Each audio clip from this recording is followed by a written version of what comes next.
Uh, the low-income housing tax credit program covers both our 9% and our 4% credits, and an allocation plan indicates how we are going to prioritize the funding that we receive federally, which is small state minimum of 3.1 million, 9% tax credits. Our 4% credits are unlimited, but requires a 50% tax exempt bond financing to qualify for those credits. So this allocation plan, its priorities are serving the lowest incomes, 50 to 30% area median income, prioritizing redevelopment and revitalization, providing resident service coordination, universal design units, which are over and above ADA, housing for individuals with children, which means 3 bedrooms or larger, housings for older person, preserving existing affordability, and having committed leverage, which means outside sources. We also have a nonprofit set aside and a Native American set aside for projects in this program.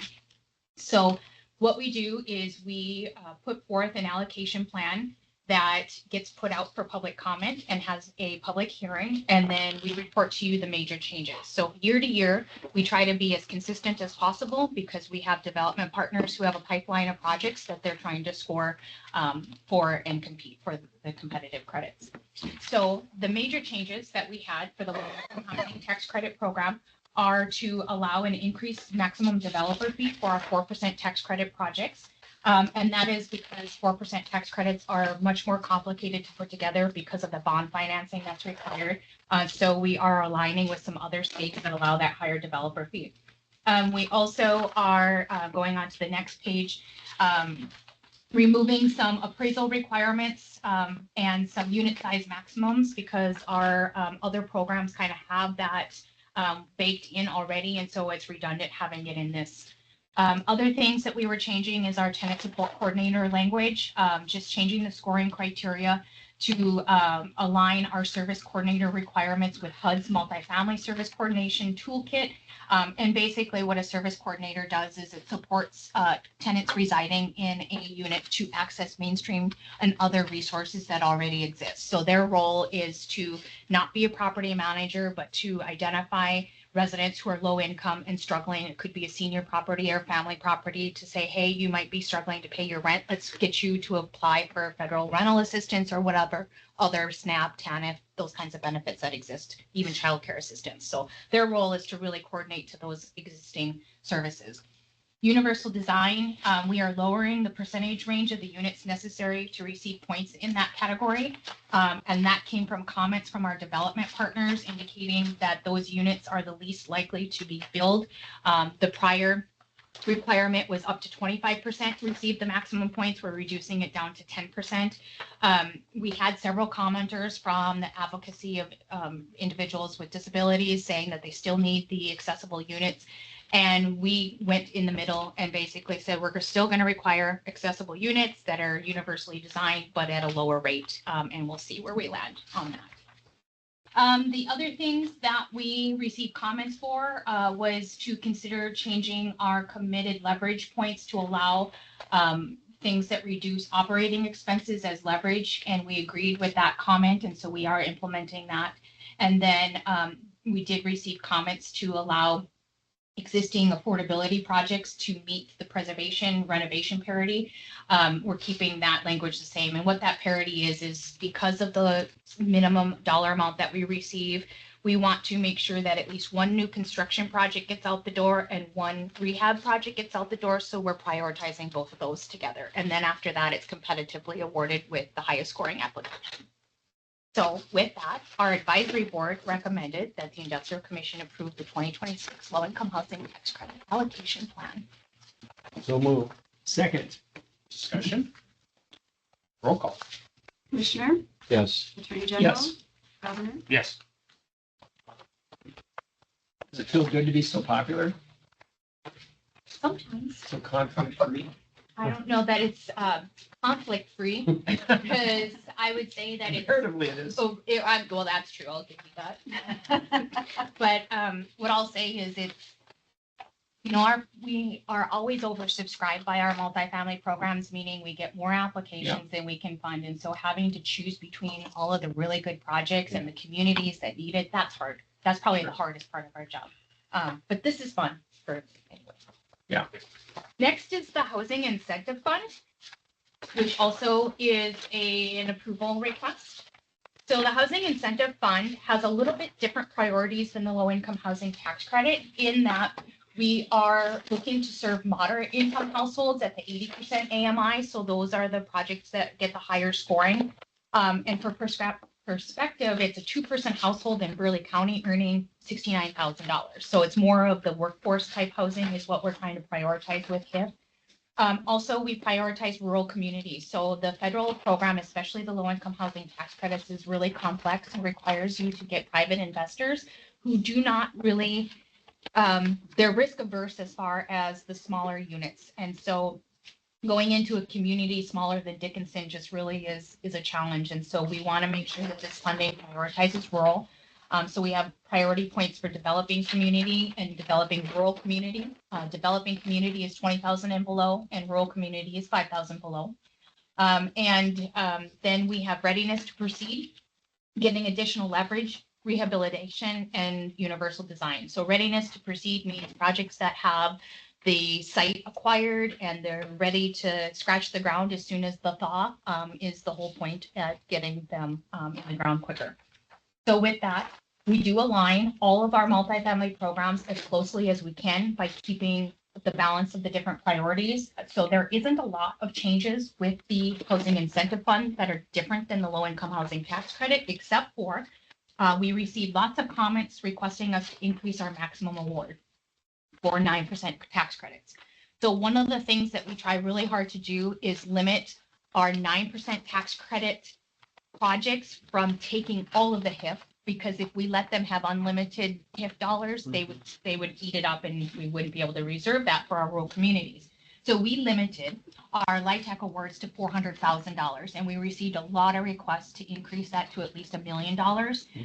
And the reason why is there's increased construction costs. Our tax credit pricing has decreased from 92 cents to about 82 cents, which gives about a $1.5 million gap in our 9% credit. So we agreed with that and we are making that adjustment. And then other than that, we did receive comments outside of that. Actually, there was no other comments that weren't the same as dealing with the low-income housing tax credit program. So with that, I'll stand for questions.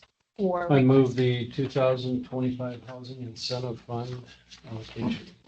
Second.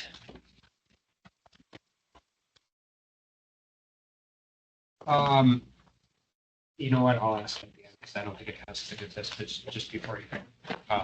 Roll call. Commissioner, Yes. Attorney General. Yes. Governor. Yes. Next item is a report to you for our Home and Housing Trust Fund program. Both of these are federally funded through HUD, and we received a small state minimum of $3 million for each of them. The home program has kind of a little bit more activities that we can do. So we reserve a portion of that $3 million for homeowner rehab, in which we fund our local community action agencies to provide homeowners with some rehab dollars to replace roofs and such. We have another set aside for homebuyer down payment assistance to partner with our local community land trusts that are located in Grand Forks, Minot, and Cass County. They can use that to help individuals acquire homes that the community land trust owns. So it's increasing homebuyer ability with land trusts. And then finally, the rest of the money gets put forth to multifamily programs. Our priorities for home are serving rural, having match requirements met, preserving existing affordability, being ready, and having a resident service coordinator, very similar, verbatim to the tax credit program. That is all the major changes with that program. It's all mirrored what we've already talked about with the low-income housing tax credit. And then the Housing Trust Fund, we received a small state minimum of $3 million. We prioritize because it can only fund units that are dedicated to the extremely low income, which is 30% AMI or $26,000 a year for a two-person household. So we prioritize that this goes with the low-income housing tax credit applications by giving them preference points, having committed leverage, and bringing project-based rental assistance contracts to the table. Having a resident service coordinator, universal design, being ready, and housing families that are having 3-bedroom or larger units. So with that, I'll stand for questions. It's good. And I want to say, Governor, thanks for stealing our acronym for the home program for years. Blame him. Okay, I'll take that one. all right. A little blame Calvin. I'm not a big acronym guy. Well, yeah, what's ironic, People name, although we did name the B bill in DC the HIVE Act. I bet. HIVE Act. what's ironic is the federal home program is not, that home is not an acronym, it's just home. So, Yeah. well, we'll try and keep them separated so people don't get confused. Okay,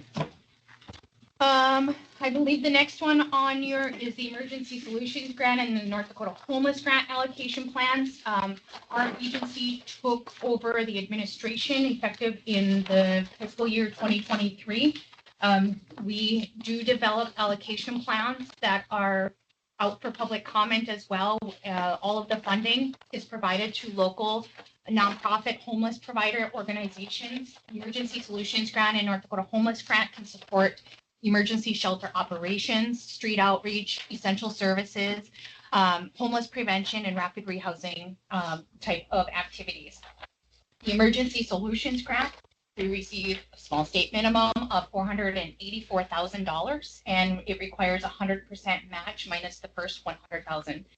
So we use the North Dakota Homeless Grant to match that dollar amount, and then we award the funding to those nonprofits. We basically fund the North Dakota Homeless Grant following the Emergency Solutions Grant. So these programs are very similar. The scoring criteria to be awarded is exactly the same, and that is prioritizing organizations that will collaborate with each other and that are able to spend the money and can get reimbursed on a timely manner is probably the biggest items. We also, with the North Dakota Homeless Grant, are very cognizant that those funds get spread across the state into all the regions. So we try to make sure that we're spreading that around. With that, I'll just stand for any questions. We are estimating for the North Dakota Homeless Grant. Today in legislation, it is at $10 million, which is significantly higher than what we have received before. But again, like all of our programs at this point, we're oversubscribed and we anticipate being able to allocate those dollars.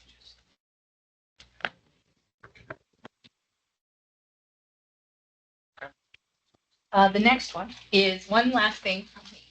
And that is a report that we issued a declaration of intent to issue multifamily revenue bonds in the amount of $5.6 million. And that is for Wild Rose Senior Housing, a 48-unit affordable rental project located in Minot.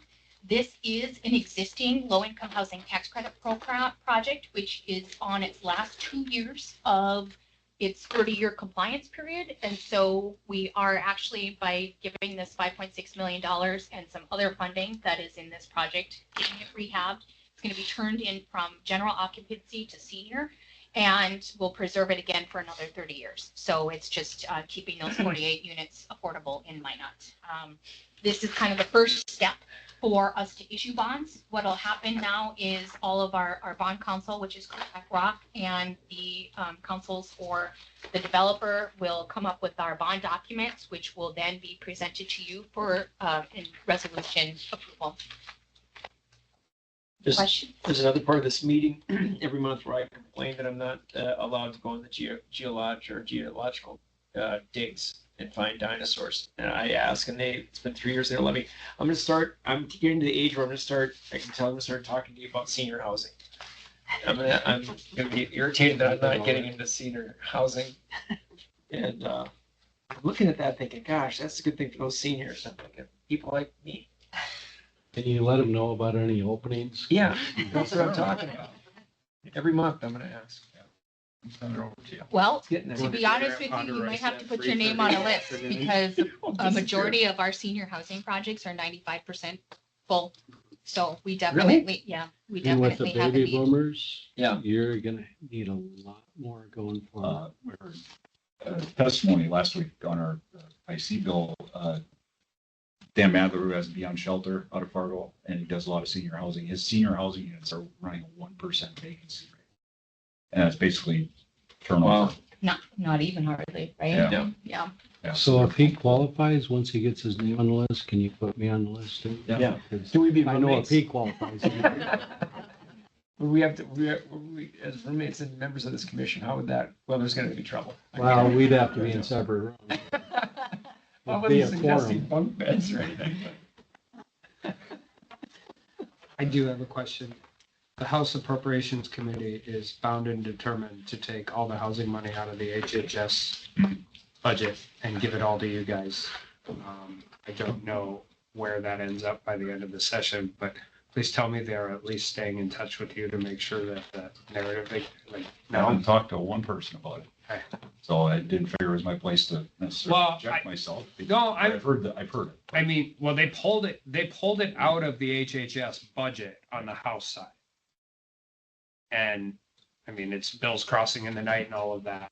And I'm less concerned, I guess, just personally, I'm less concerned where it goes as opposed to making sure that it has the resource. If they have determined you guys are taking it, then they need to make sure it's resourced and done appropriately. So we should maybe.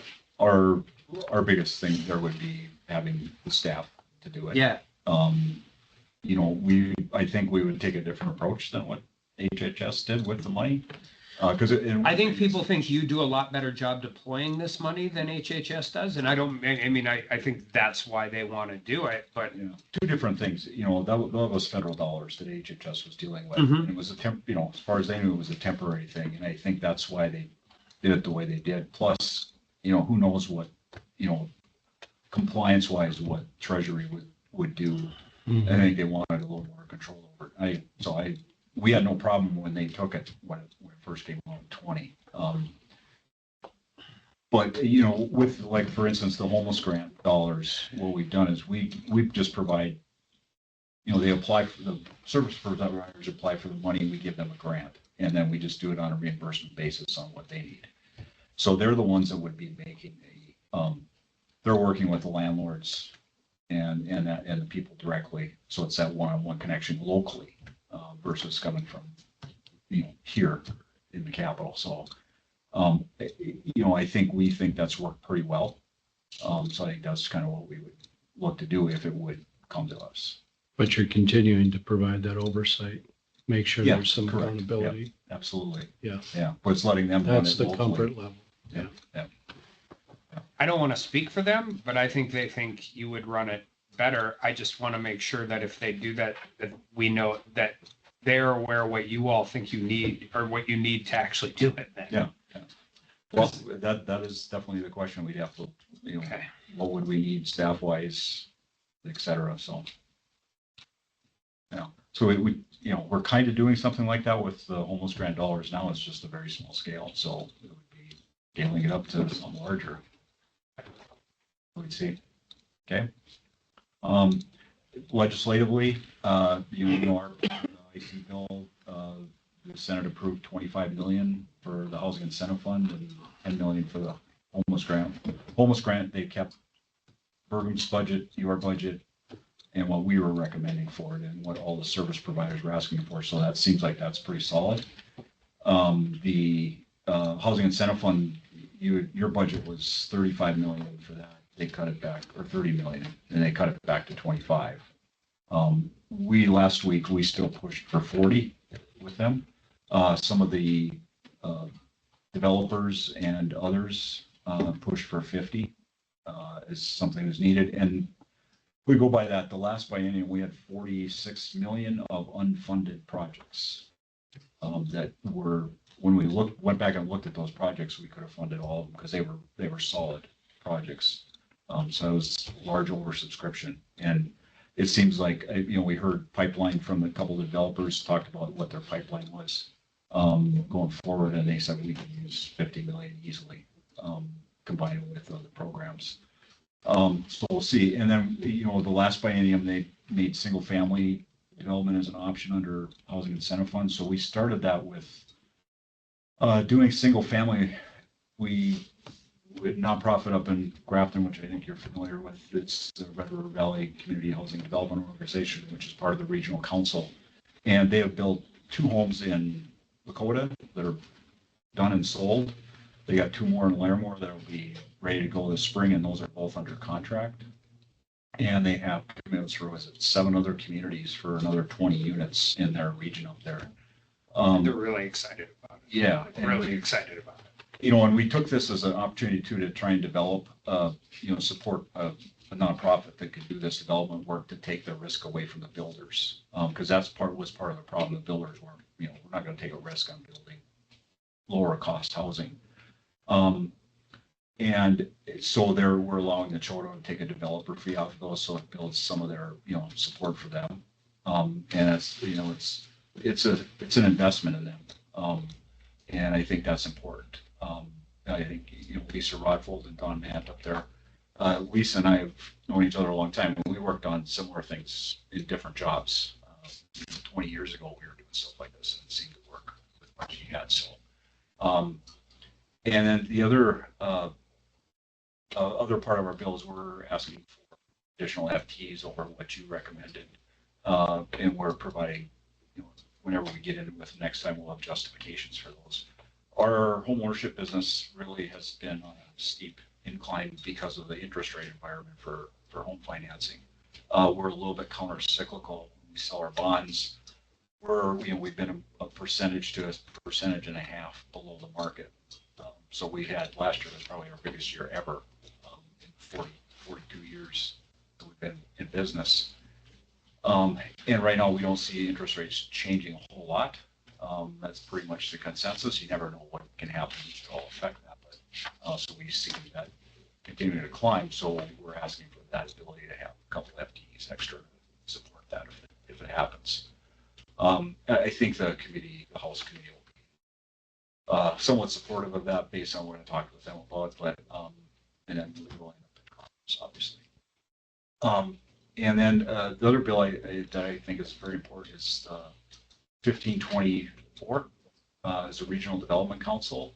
It's for funding them to help support them do development, whether it's housing or economic development, whatever it would be. What we heard last year with the housing initiative committee, what we heard from the rural areas and stuff is they don't have that capacity to do developments, housing or whatever it might be.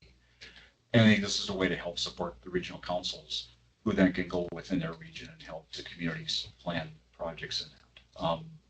And so I think they originally asked for 8 million, and the House got it back to 2.4. And I think the Finance and Taxation went ahead and passed it with 2.4 and referred to approach. So we'll see where that ends up. But that would be, I think they'd be okay with that number to get started and see. I think the legislators were worried about it becoming an entitlement. But, the rural areas need help with, because, it's the thing is the STP syndrome. It's the same 10 people, Bowman, that do all the work. So. And I will say it's for Housing Incentive Fund, since 2019, 4 of the 16 projects that we awarded were in communities of 20,000 and below. And so we've got these preference points. We do a lot of things to do to make it easy to apply, and we're still not seeing the applications. But every time I talk to a community, there's need for housing, and it's that application It's process. because the guy who's the mayor is also running the hardware store, is also the volunteer fire chief. They don't have an infrastructure in place to actually go ask for. And so I think the regional councils, we have a lot of success with Lisa and her organization submitting applications. So we would like to see more of that. And, we heard that testimony on the 22, 25, from the small towns, if that's forming the infrastructure will certainly help with lowering the costs and that. So, yeah, and the thing that happened with those single family developments too in Lakota, the Lakota ones, those 2 homes sold, those 2 people from town that wanted to, one level living, and their house opened up. They sold it to a couple as home ownership, and the other one is renting, and somebody moved in town, another family to rent that house. So It's a good deal. it's creating some of that churn in the local community. So If those regional councils want to get more active and involved, I see more and more opportunities. There's other planning grants that the political subs just can't handle that stuff. So it's a way to work with them, to work directly and take care of that. It's a good idea. yeah, Taryn Dork out of Bowman was the one that really pushed for it in the Yeah. advisory committee. And, you know, Don Mann jumped on it and, the other, so I think it's worthwhile effort. It's the only way we're gonna deploy resources to those smaller communities. They don't have the bandwidth to figure out how to do it. It doesn't matter if it's housing or daycare or workforce. I mean, they don't, we can make fun of Bismarck or Fargo or Dickinson, but they actually have a city building full of city people Yeah. that can do this. Yeah. So we're making the effort with, Graph Interview, so we'll see how it's going well, so. Okay, Thank you. I think that's all we have then. Is it? Thanks. Thank you. Thanks, you guys. I pushed it. You're gonna talk twice as fast because we're already behind. We're right on. 6 1 minutes. minute. I don't know, Jennifer talks Just- awfully You guys fast. should just let me be the timekeeper. Yeah. But that's like an example, like they pull it out of the HHS budget and House. Okay. But you Is can't, there a you can't conversation? just move it. Like you should be talking to the people you're giving it to. But it happened like the last 5 minutes before crossover. Good afternoon. Afternoon. My daughter got into PT school at UND. Well, that's exciting. Congratulations. Yeah. They need a hockey coach. She wants any NDSU jokes. let us know. No, she does not need NDSU jokes at our house. My dad went to NDSU. That's the most fun. My son's there now. Good. Couldn't get I in really there. like my daughters. I couldn't get into it. He loves it. He loves NDSU. I don't know what's wrong with him, but he loves it. 3 projects, huh? Yes.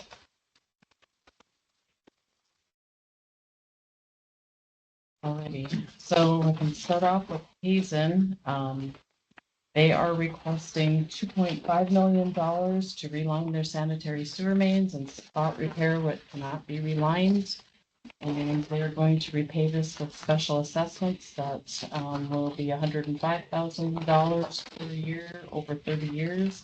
And based on that information, the advisory committee recommended approval of this loan. So moved. Second. Discussion? Pretty extensive, huh? I haven't looked at the map for a Oh, little yeah. bit, so, Yeah. just, Good. yeah. Roll call. Commissioner, Yes. Attorney General, Yes. Governor, All right, on to Mandan, and this is a memorial project that's going to replace the water main, sanitary, and storm sewer and a lift station. And this will be in conjunction with the DOT project. So this is kind of a first for us. We've been working really hard to get the SRF bid specs in with DOT because their projects start way far in advance of the SRF. So we're pretty proud of accomplishing this because not too many SRFs in the nation have been able to accomplish this. So, but Mandan's requesting $12,478,000 from the Clean Water Program. I guess I didn't ask you if it's okay if I do both of them at the same time. And then $6.9 million from the Drinking Water Program. They'll request cost share from the Department of Water Resources of $8.6 million. They'll use their ARPA funding of $3 million.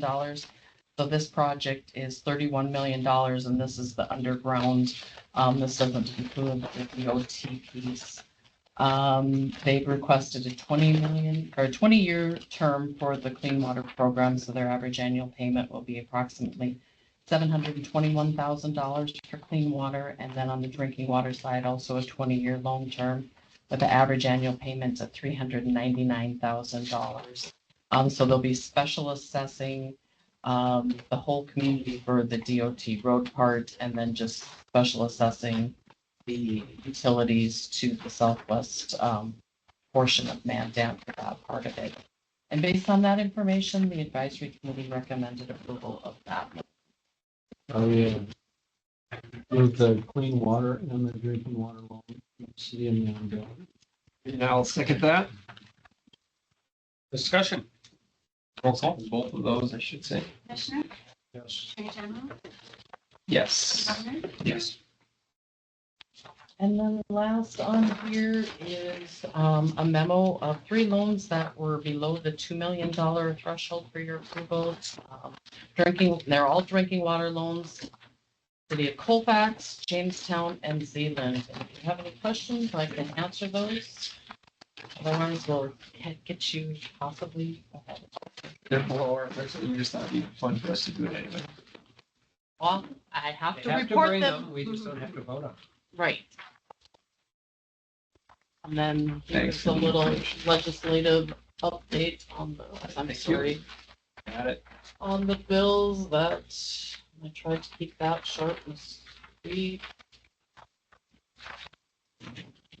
Budget bill, uneventful so far, water service agreements, which League of Cities, Department of Water Resources, and BFA and our attorneys all agree on the language we have in there right now. It hasn't been heard on the Senate side yet, so waiting on that. House Bill 1577 would be a grant program, and there was a hearing on Friday. There wasn't, the main comment was that it was from one senator that it was property tax relief, and that was about the extent of the commentary on it, and that they hadn't voted on it. I guess I didn't check today to see if they'd had any committee work on it. Is that the magic bullet? It's property tax relief, everything. Seems like that comment comes Pretty up. popular. Mhm. Yep, so, but I will tell The you fight on that, that bill is gonna be. I will tell you that there's definitely a need for a grant program to match it. You can see by the number of clean water loans that come before you that there's a lot less. I will tell you, I will get loan applications that start out with a clean water portion of it, and they will skip that portion of the project. They'll do the bare minimum to the sanitary sewer, even though they're tearing up the road, replacing all the water. Why? Because there's no grant funding to go with it, and they need to keep the cost of the project down. So they'll do the bare minimum, and Well, the age of them, both of them are the same. They would have put in a beautiful shower without a good drain down to the Yeah. system. Nice. Mandan's gonna have that one's pretty extensive because they're gonna do both.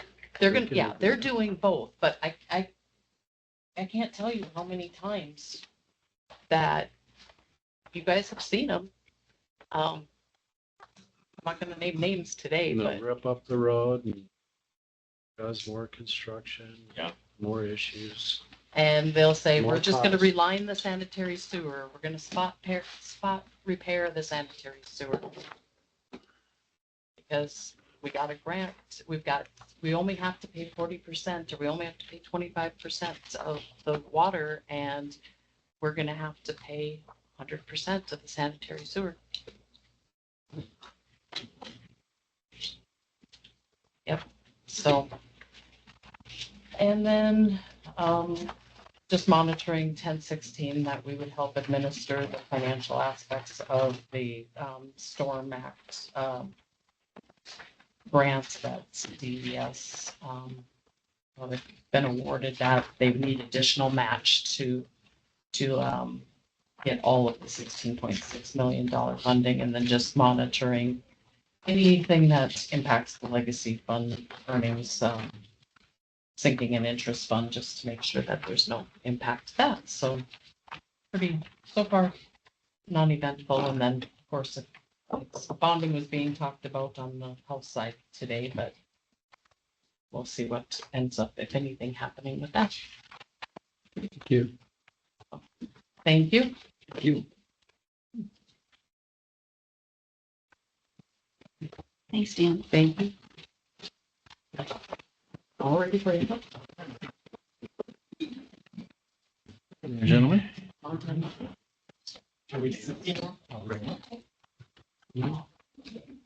Living the dream. Chasing the dream.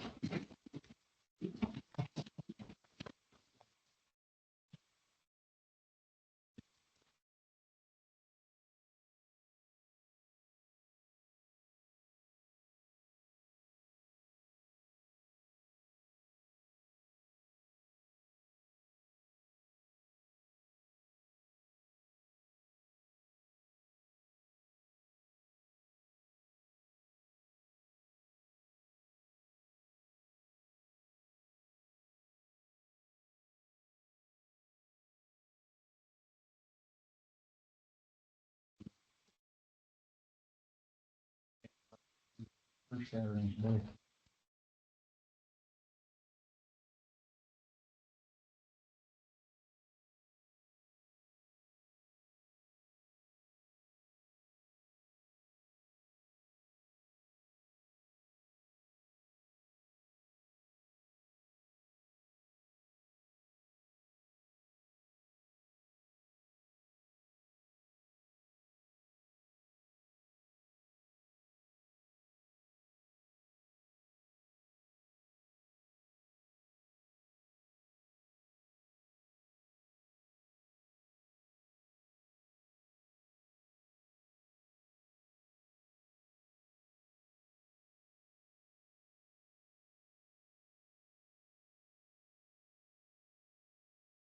Right, or you want to go? He said he'd be out for a few minutes. Oh, okay. Well, then we should go. All right. I'm just, sorry. Good. All right, first order of business, I'm going to cover this. We are seeking approval for our rural in-house non-compliant residential loan program, otherwise known as RINC. So this is really one of a part of three that we worked with the governor on. So the governor has the home program working itself through the legislature. Do a third between state, private, and the local municipality in order to get some residential lot development infrastructure going in rural communities. We have the Our Wish program, where we partner on the equity and on the debt piece with a major private employer coming into a rural area. Best example of that is the Applied Digital down in Ellendale. We just toured that. The houses are going up well. Nice quality homes, seems to be working and being successful. We've got the second one in Grafton, so that pilot seems to be working. This is really the third piece of it, and it's really opening up a financing market for rural residential home loans that otherwise qualify for the secondary market, except they have some problem with the appraisal. The comps could be too far away, the adjustment's too big, Freddie Mac, others just won't buy it, so it's been a limiting factor. Today, there are a couple private banks in the state that buy these, but just a couple on a very limited basis. And after visiting with them, the thought was if the Bank of North Dakota would buy these type of loans, it would open up that market and ease that flow of capital. So we recommend approval. It's a fairly simple program. The underwriting and all of the administration will happen on the front end with the private financial institution. We've partnered with the Housing Finance Authority on servicing. And yeah, it should be a pretty good program. So move. Second. Discussion, I would just say, because I wasn't here and I had nothing to do with it, they love the Our Wish program down in Ellendale. They love it. Like it, but not every community has Applied Digital. So whoever the brain power that was amongst you all that figured that out, good work. So that's all I got. Roll call. Commissioner, Yes. in general, Yes. Governor, Yes. Next time you leave the room, could you leave your proxy so I can? okay, second order of business, consideration for approval of amendments to general loan policy. I'll turn that over to Kirby. Okay, good afternoon. So we have a policy, we try to bring this just once a year. So this is our once a year attempt. We do have some changes from legislative session. We'll be bringing those here probably after that is over. But I'm just going to highlight probably the most material ones.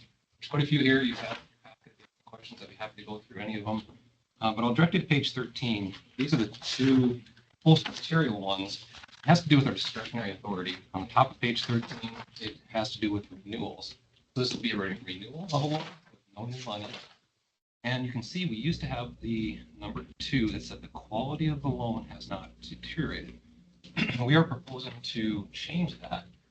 We have been following that to the letter of the law, but we've had risk grade 2 credits, which are really almost gold-plated type deals. Move to risk grade 3, we'd have to bring that back here even if there's no new monies. Or it could be a risk grade 3 to risk grade 4. We think the intent when this was put in was if credit is reaching watch list status, which is risk grade 5 or worse. We think that was the intent, so we are seeking approval to bring clarity to this. If you want to see any downgrade at all, even on a very performing credit, we need to know that, and we'll certainly continue to follow that practice. But again, Will this we is just see- for renewals with no new monies. If we get this amendment, we will still see risk grade 5? Yes, if 5 or worse, it would still come to you. Which is really material for you guys if it goes to pass to watch. So on these, do you ever see the terms change a lot? Or, It depends. I mean, if they're, really deteriorating, yes, we probably would be taking up terms. Maybe amortization, we might be taking up, maybe even interest rate, looking at changing that. But things that I think would normally need to come to this commission, I would say probably not. because generally we have a lead bank involved in this, plus. That's correct. I guess I wouldn't have a whole lot of problem with that then. Okay, the next section on page 13 is related to our discretionary authorities. This is the sole authority and investment committee. The first, number 1 and number 3, it's just adding a header. There's no change to those policies at all. Number 2, though, we do have something we want to clarify. This has been something as far as when we have a certain threshold that we have approved at whether it's advisory board or industrial commission. We've always had the practice that that threshold is now approved unless that credit migrates to a watch list status, that then we wouldn't need to bring it back here. So for example, let's say we approve it at 35 million to get your approval, and then it subsequently pays down to, let's say, 15 million, and now it's drawing back up to 35 million, up to that same level or lower. Can we draw back up as long as the credit hasn't deteriorated into a watch list status? Can we draw it back up without bringing it back here to this level? That has been our practice. That was Eric Hardemeyer's direction to me very clearly. That's always the way it's been. He was president, of course, for many years. Todd Steinlein had the same direction to me on this, but it's never been in policy. So my effort here is to get this clear so that there's no ambiguity. I want to know what your authorities are. If you want to see it, if it draws back up, we just need to know that. Are you having trouble convincing the new president? No. Just as we transition. This is a funny way to roll them if you are. No, it's really about as we have transitioned presidents and now of course we have a new governor. I just want to know what my authorities are. And I don't want to rest on something that somebody told me 5 or 10 years ago. And so this comes to authority. I want to know exactly what authority I've been given. And I look for all this through the lens of, I want to make sure we're bringing to you the material. You need to know the material happening at the bank, and that pass to watch list is kind of the big material moment. If it stays in pass, really, it's just sitting there performing. We're monitoring the credit, we're getting annual financials or quarterly or whatnot. And the risk rating scale that we use is good and is verified. DFI came through. Did they downgrade any or one? One credit. One credit. For the whole bank. So our risk rating scale is accurate, so that should give you some comfort. And then if there's a material change, we bring it to you. But if it's still under pretty much the same terms, this makes sense to me. Yeah, well, I mean, I know why we did it years ago. Things have changed. I think our oversight, the way we're managing risk, the way we're evaluating risk is, I'm not going to say it was inadequate. I think we just have more tools now. We're in a better situation. I probably feel more comfortable with going down this road, but it's up to my colleagues to what their level of comfort is. I feel better now if we're going to do this than we would have years ago, because I know what was the impetus. So, And correct me, because I could very well be wrong. This is just codifying what recent practice, or codifying is the wrong word, but putting in print what recent practice has been. That's correct. I've been here over 10 years, and this is the direction I got from Eric Hardemeyer when I first started, because this wasn't a question for me. Hey, we draw down, now we're drawing back up. Don't we need to go back up? And he very clearly multiple times said, no, we do not, unless we exceed that threshold or if the credit moves into watch list status. Yeah. But again, that was Eric's direction, and Todd confirmed it with him. When he was president, he had the same direction for me. But this is why I just want to get this clear in policy. Okay. Next one that's some material change on page 16. And this has to do with changing risk ratings, kind of on the same line. Don talked about our risk ratings. Would deem our risk rating assessments to be very accurate. I think the DFI exam backed that up just a year ago. So with that, we are proposing that upgrades, again, no new money, no renewal, that upgrades of a credit would not need to come back to your level or advisory board, and then this would propose to even remove investment committee from that. In other words, it would be sole dual approval, which is where Craig and I and Don, Kelvin, we're all in that sole level of approval. But it would be maximum dual approval. You would have authority to upgrade again with no new monies and no renewal.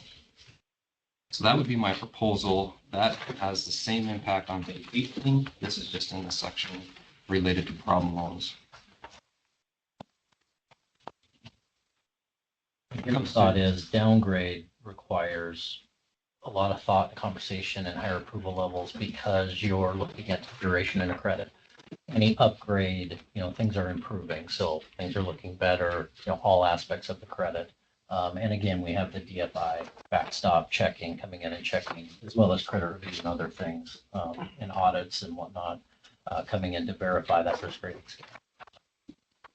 When it comes to problem loans on page 18, the other mechanism we have is a quarterly problem loan meeting. We talk a lot about risk ratings and whether we think a credit needs to be downgraded or upgraded. And typically we require a full annual cycle before we even consider an upgrade. So it's much quicker to downgrade than we can upgrade. Upgrade has a more process and more performance that needs to be attached. So that would sum up the changes. The other changes all related to CECL, the new allowance codification. And so it's trouble debt restructuring related and non-accrual. There's some extra language we added there, but really nothing material that I can sure cover it if you'd like me to. But I think I'll stop my comments there and take any questions.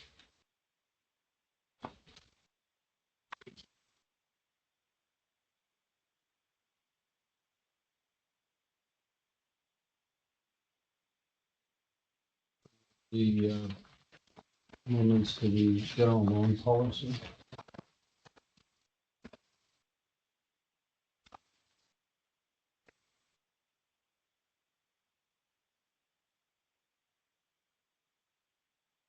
This is a good time I could actually be using that proxy. Or did you make a motion? Yes. Did I seem distracted? A little, I second little. motion.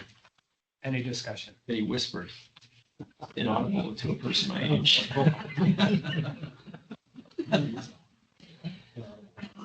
Commissioner, Yes, Attorney General, Yes. Governor. Yes. I'm glad you're a good sport. All right, next we have the presentation of stress testing. Christian.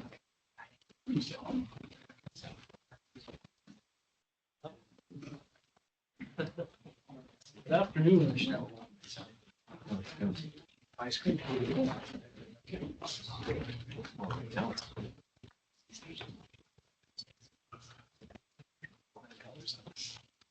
Good stuff. And now you're about to get the guy that actually knows what he's talking about. All right. We'll see. We've been waiting. Yeah, I know, That's not true. That's not true. Is that true? This is on live TV or on the stage room? Recorded forever. Yeah, I've recorded forever. It is all right with everyone. I'm going to share my screen here. So I guess for starters, my name is Mike Mori. I'm a lending project specialist at Bank of North Dakota. What I'm going to present to you is the results of our annual loan stress testing. There's a lot of data, a lot of information that goes into the stress testing results. What I'll do is just show you from a high level, a few key takeaways from the results. So I'm going to jump right in and share this spreadsheet. If you have questions at any point, obviously just interrupt me and I can show you some different scenarios if you'd like. The first key takeaway from the model here, sharing, is our interest rate risk section. So what we took a look at is our total commercial real estate portfolio, which is 2.9 billion, and looked at how much of that could potentially see rate increases in the next 2 years. That's anything that's a fixed rate that's going to mature in the next 2 years, and then variable rates that are less frequent than annual. So you take out those daily, monthly, quarterly rate changes. Out of that 2.9 billion, 737 million could potentially see loans repriced in the next 24 months. That's as of January 31st of this year. 227 million of that could potentially see rates increase between 2 to 3%. And then 293 million could see rates increase 3% or greater. Obviously, the keyword there is potentially, but that's just from the analysis that we did. One key item on this section that I'll call out is even though right now for the next 2 years, we have 737 million that could reprice in the next 2 years, we are aware that there's a larger wave. So 40% of the total commercial real estate portfolio that could see their loans repriced in 2027 and 2028. Obviously, a lot of factors to come yet on that, but just to make you aware of it. I'm going to jump into the stress testing results. The key thing with stress testing results that I'll touch on real quick is we use 12/31/23 financials on these borrowers. So it's 2023 financial information. That's the most recent we have for a full year. I'm going to jump down to some key points we'll talk about. Our multifamily portfolio or apartments, that's just about 1 billion right now. That tested out overall better than last year. So I'll touch on that. Retail, when we talk about the retail section, currently that stressed or tested out better than last year as well too. One key takeaway that I'll touch on, actually I have it here. The recent analysis shows that only 38% of BND's retail portfolio as being vulnerable to e-commerce. And that's just analysis we did where we actually looked at who occupies those spaces and what they do for retail. One section I do want to move into down here is the office property portfolio. So office properties, we tested against about 33% of that pool. Results show slightly worsening data compared to last year, but a couple things I'll make note of. So out of the 13 tested properties in this pool that we were able to pull in, 5 of those 13 were considered medical in nature, so medical office properties, which is in line with our recent analysis that 34% of BND's office portfolio is medical in nature. So that really is kind of telling of our portfolio. In addition to that, analysis shows that 13% of BND's office portfolio is vulnerable to remote work.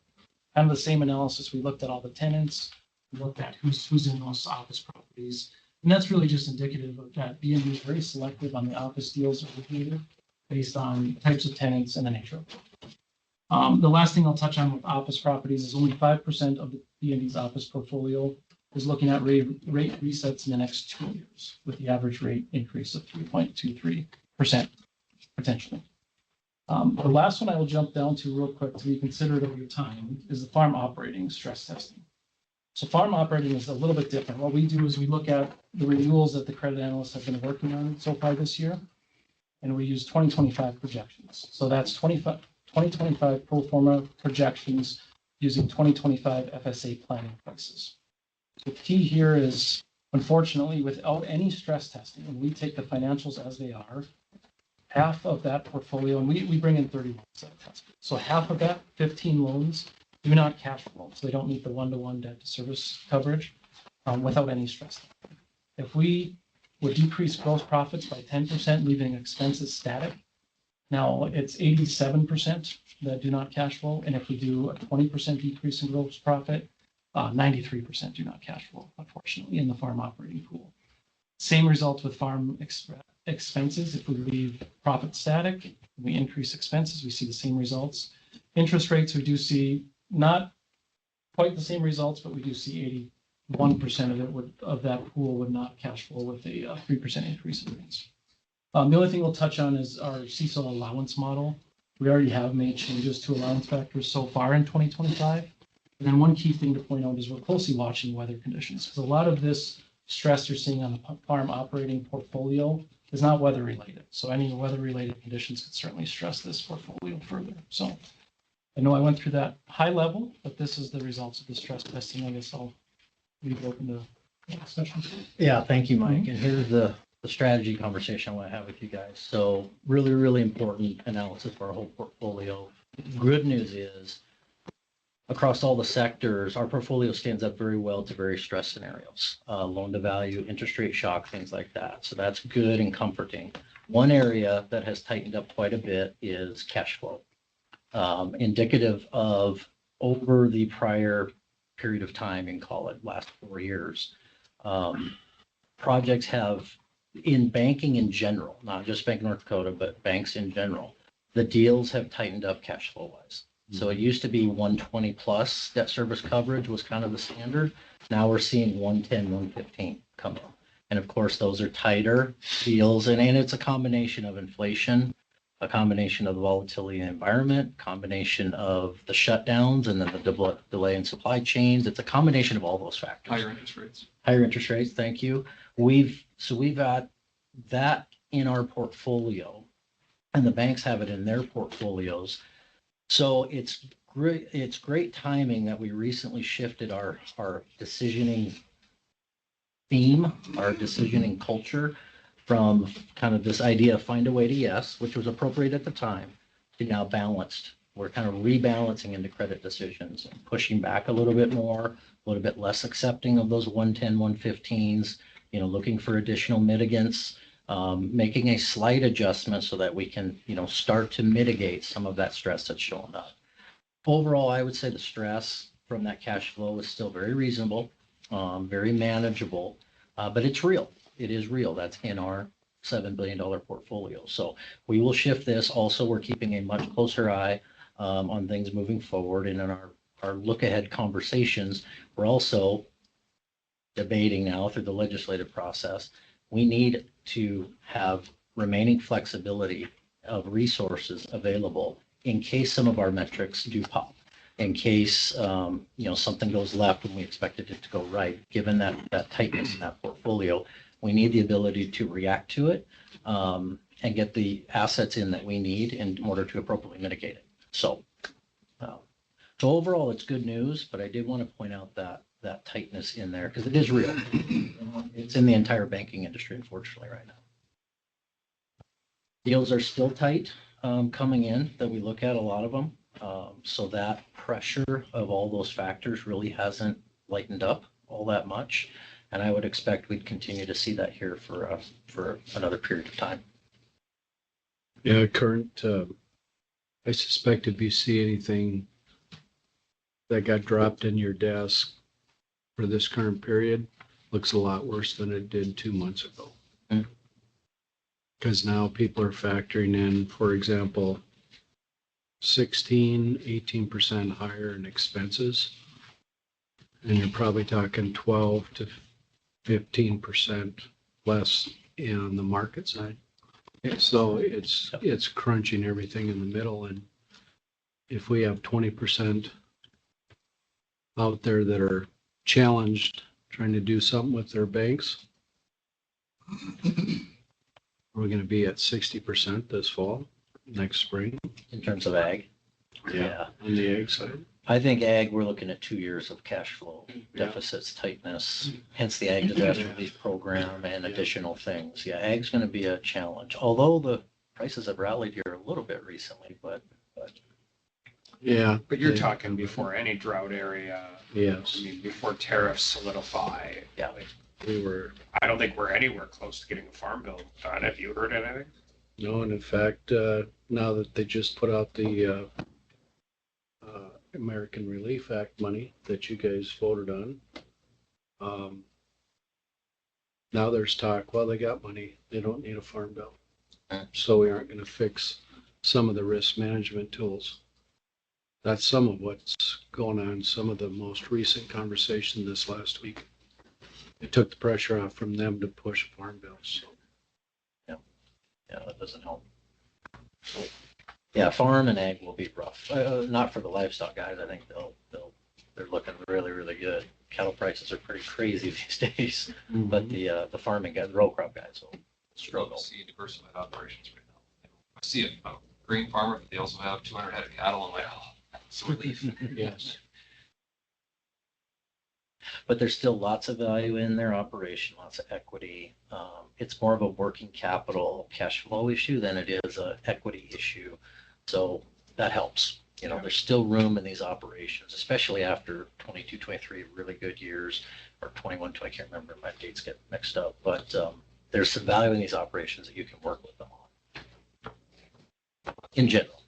On the farm side, we looked at the real estate values, and they've just in the last 7 years, they've increased, 34%? 32.4%. Yeah, so 7 years. So we've got a lot of equity. So anything we have tied to land, we're very well secured.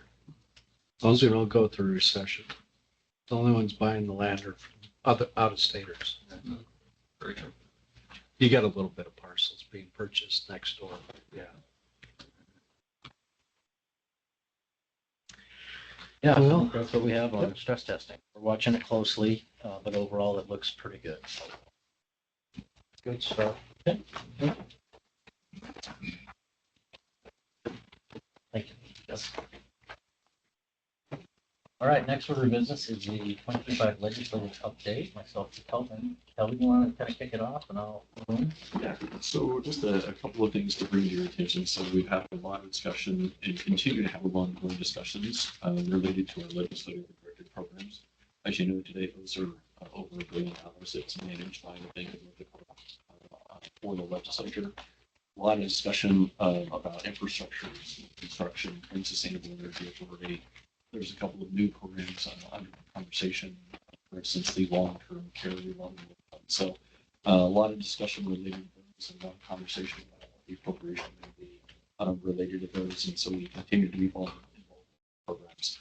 To follow up on that, the other conversation that has seen discussion this year, and I think will continue to receive some discussion based on the revenue forecast, is the lines of credit. As you know, today we have about $1 billion of lines of credit. We had about $400 million in capacity for this session. And so there's a lot of ongoing discussion related to the lines and where is the best place to use those and how to use those. I think there's continuing to be an ongoing discussion between the House and the Senate on bonding and what's going to happen with Highway 85, the state hospital, some of that. And so that's going to sort of dictate, I think, how some of those lines of credit also work out over the course of the session here. The other one I'm just going to touch on, and then I'll turn it to you for our budget and cash management, is that what I will tell you is the capital policy and the communication that you had provided to the legislature relating our dividends and use of them has been very effective. We have not spent a lot of time this session compared to my previous 4 sessions running around trying to talk to committees about our earnings and can they pull from additional or those sorts of things. So I'll tell you that's been, I think, very effective. So thank you for that. By the way, our standard response is visit with your legislative leadership and they can visit with the industrial commission. Yeah. So I haven't heard any comments at the stand where someone says, well, just attack the bank. Yeah. That was appalling. That's right. Yeah, just I was going to say, I had a legislator say to me today, well, I mean, we would never come down and tap you guys on the shoulder in the industrial commission and say, well, you should do the following things or not that, or change your agenda. I went through the whole thing and I said, can I quote you on that? Smile. So it seemed like a no. But No, they wouldn't come down here and do it. They'll just do it in the committee room. yeah, that's true. Yeah, or just change our budget all around and find out about it in summer sometime. Yeah. Give them DPI programs at the bank. So our budget conversation moved through Senate appropriations. We're on the House side now. Conversation is going fine. We've been able to share our transitional strategic framework, what we're looking at, talking about the strong banking ideas and fintech and different things. We're having a little bit of debate around FTEs, but I think we're in a good position. And really our position is kind of what we talked about and the go forward volatility that we continue to see. We need the flexibility and some room to adapt when we need to. So that conversation is moving forward. Our amendments on the open records seem to be moving. And the other one just updates to the PACE program. Thank you. Increasing that limit are moving forward. Cash management, that concept I think has passed both houses now. It's moving forward. The governor will chair. I believe that's a great idea. We're already working a couple of examples. We've been working closely with the Department of Water on kind of some internal process changes on construction draw management and the effect on the amount of cash that we're in partnership with them with, and also partnering them, backing them up with either some letters of credit, lines of credit, or master guidance lines of credit in place of cash holdings. So been working with them on that. We're also working on, and this isn't ready for prime time, but we found out we're doing 200 6-month CDs internally at the state amongst the various agencies. And we kind of came in and said, why are we doing that? That's just a lot of work on a lot of different departments' parts. So we're looking at automating the pricing within the state box. So a couple cash management concepts that we're already looking at moving forward that we will take to the cash management board and hopefully implement across agencies. So think there'll be some good things come out of that. I think that's. I think that's the highlight.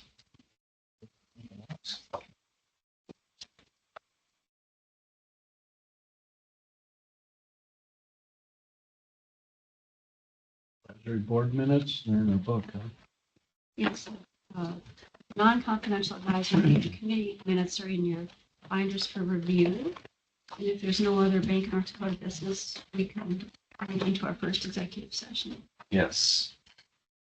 Anything else? Anything else? With that, I would move that under the authority of the North Dakota Century Code, section 6-09-35, 44-04-18.4, 44-04-19.1, 44-04-19.2, and 54-17.5-6, the industrial portion enter an executive session for the purpose of Bank of North Dakota confidential business, Department of Mineral Resources attorney consultation, and for the purpose of considering lignite research program confidential information. Second. Roll call? Commissioner, Yes. Attorney General, Yes. Governor, Yes. Executive session has ended at 3:08 PM and the commission is reconvened in open session. During the Bank of North Dakota executive session, commission discussed those items listed on the agenda. No formal action was taken. During the Department of Mineral Resources executive session, the commission consulted with its attorneys regarding the item listed on the agenda. Guidance was provided and no formal action was taken. During the Lignite Research Program executive session, the commission considered a confidentiality request. What are your wishes? Also move. Second. Having a big chance right there. Roll call. Commissioner, Yes. Attorney General, Yes. Governor, Yes.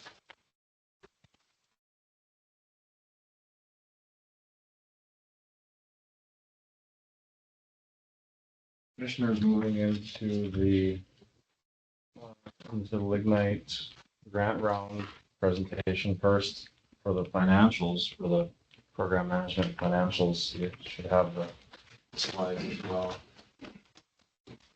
slides are behind tab 18. You can see the dashboard that shows all the funds. And on the third one is specific to Lignite Research Fund. You see the balance there, and I apologize, I guess I see this one, the date. I updated the date on one, but I guess the numbers are correct. 8.8 million in uncommitted cash balance. See, there's 20 active projects, the nearly 22 million committed funds, and there's 20 active projects, along with a couple of legislatively directed activities. And any questions on that slide? On the financials?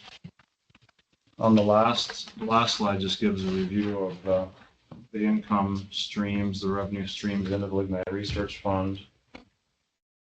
$10 million from the oil and gas taxes buckets, and then the rest from the coal,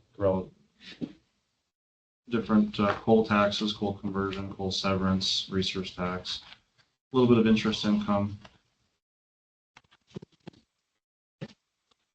And so that does it for those numbers, unless there's any questions.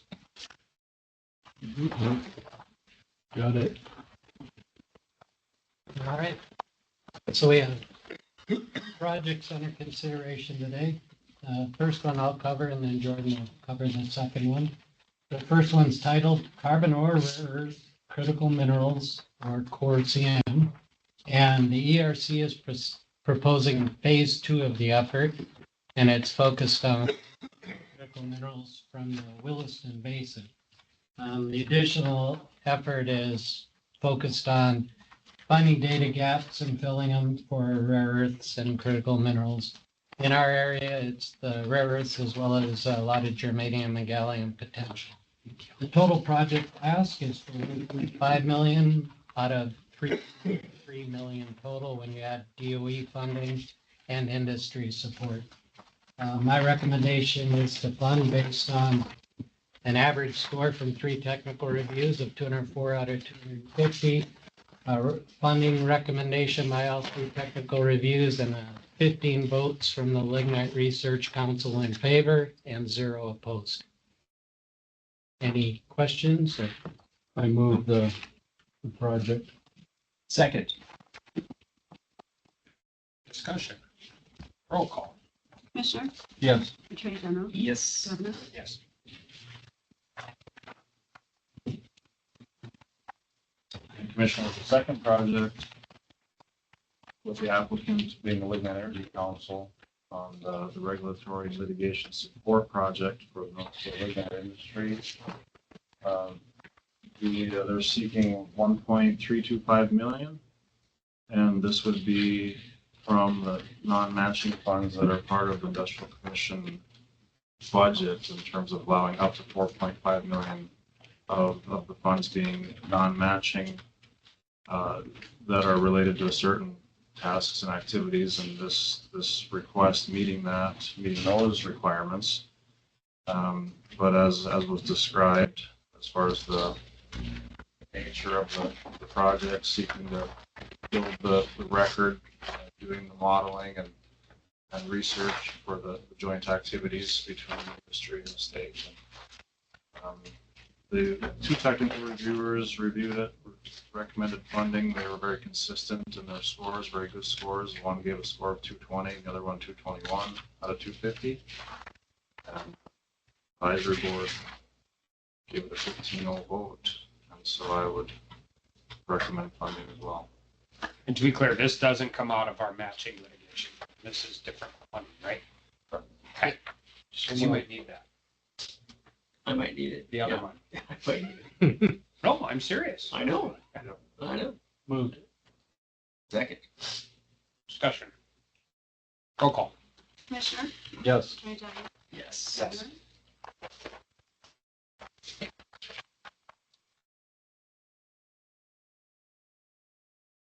Okay, and then in other business, 2 quick things. The first is in the one project, Enhance, Preserve, and Protect, with the flexibility for strategic studies. And so I'm just going to briefly list the ones that we have identified. The first one underway is to look at the benefits to the coal counties of the existing 5 plants that we have up in central North Dakota, as well as the benefits of adding additional AI, carbon capture, things like that. And then the follow-on is continuation at a lower level of the plant of the future for the next generation of lignite-fired power plant. And the third is, right now, the federal government looks at any improvements to your plant as something they would penalize through new source review through the EPA. And so we're looking at, if there wasn't new source review because the current administration is saying, wait, really, we are disincentivizing plant improvements. So we would look at what are the half a dozen top ways to improve your plant if you weren't disincentivized by new source review. Things like hydrogen purity of a turbine to improve metallurgy in the back end, drying your coal, things like that. So those are the 3 studies that we're looking into, and I just thought I'd pass them your way in case there are any questions or thoughts on those, if you agree or disagree. So the previous policy was to de-incentivize any improvements. Yep. So that you just realize you should go down and die someplace. Yep. Yeah. Yeah. And instead of, if you make a plan improvement, instead of saying, wait, that's a good thing, you can improve your efficiency from 33 to 38%. The power plants have to say, wait a minute, that will be under new source review by the EPA. So we're looking at, okay, in a capitalistic world, this is what you could do for your money, and these are the benefits to North Dakota. And then we can at least have that in our back pocket if new source review gets reevaluated. So. Thank you. When we were in DC, we had an interesting conversation with Governor Sanders from Arkansas and Secretary Wright, and they have two, which you guys all probably know more than me, coal plants coming offline. And he was like, "Wait, just so you're clear, we don't want those to come offline." Mm-hmm. She really liked that answer, and then because it's a round table and it goes all of that, I was like, 10 minutes later, I'm like, "Yeah, Mr. Secretary, the problem is they're probably 3 generations behind on upgrade, and they're going to need help." Because of this very thing, right? You don't upgrade you don't upgrade to the next version of Clean Air when they're already introducing a new one, and you don't know if you'll be in compliance. Yeah. So I said this before, but I think for everyone, and mostly because I want everybody in every which way they can to keep the pressure on, they're talking to each other. Secretary Rollins is talking to Secretary Wright, is talking to Secretary Zeldin. And I think that's really important because EPA can do whatever they want, but some of these like historic ones in Arkansas are still going to come offline if they don't get some DOE money to help them because it's just too expensive at that point in time. Yeah. Makes sense. Yeah, so I'll be talking to Jordan and Karen Tyler on how to set that up with the ERC because it ends up being kind of a large when you combine the 3. So with that, the only other business from the lignite side is we have a changing of the guard. So, Since your last meeting, Jason? It is, yes. Yes, it is. Congratulations are in order. Thank you. Yes, wanted to come one last time and tell everyone thanks for.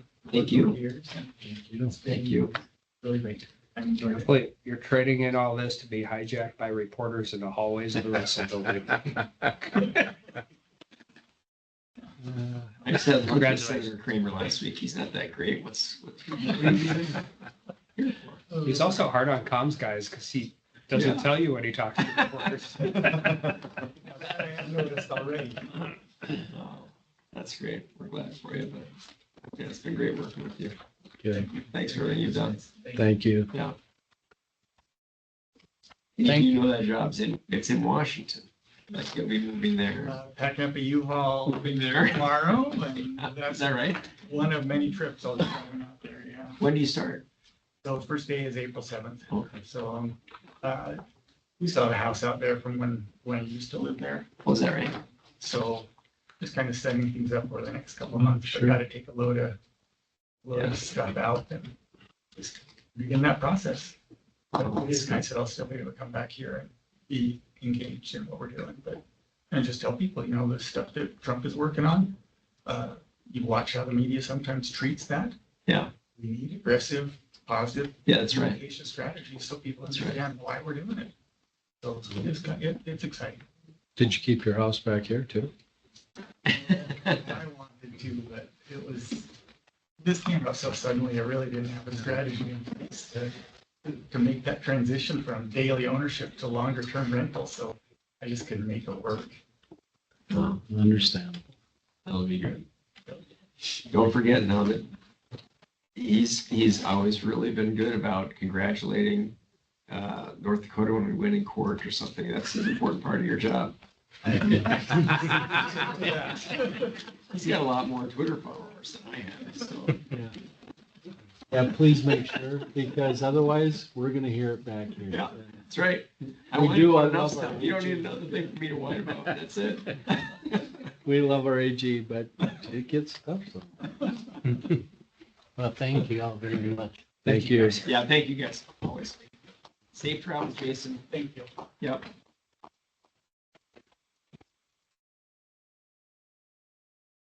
See you out there sometime, I'm sure. Take care. It's been fun. Yeah. So we might switch up the agenda a little bit. We got Nathan in the building and Justin is traveling to go. So if we got Nathan here, we'll do his legislative update and then we'll go back to Justin's pipeline.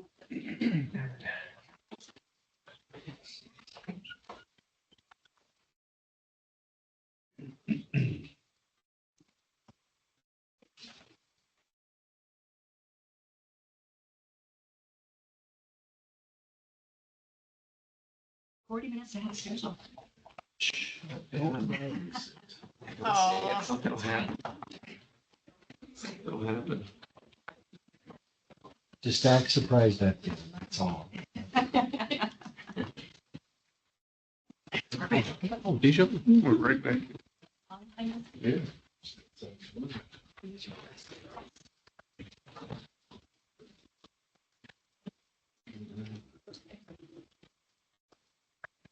The only thing we have is the legislative update.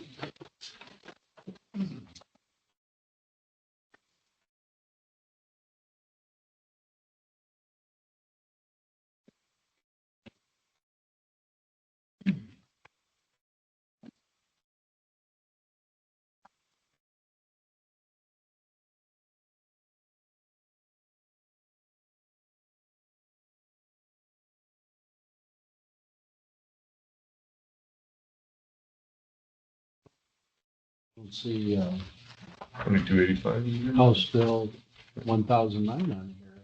Order. Yeah, we're actually in kind of good shape. A lot, some of the ones that we were following are dialed down right now.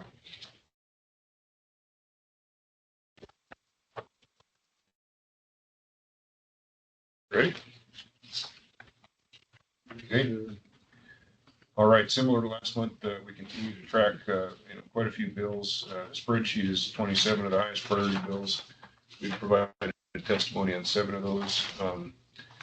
The summary this month, the judicial deference bill we testified on that failed on the House floor. Budget bill is kind of the next thing that we're continuing to work on. We had a representative over today to work on that at the DMR office or clarify some things. That's in-house appropriations, government office. The main focus is ensuring our full budget approval relating to the restoration inflation. So original budget was 2.2 million cut for that, of which 1.5 has been restored, but we're really looking for the additional 700,000. So that's a focus of our budget, along with a couple FTE ads, specifically in a deputy director, executive coordinator role, and a permitting specialist. And then those are just three FTE ads for the biennium. So those are the two main focuses: the additional 700,000 in inflation and restoration, and the FTE ads.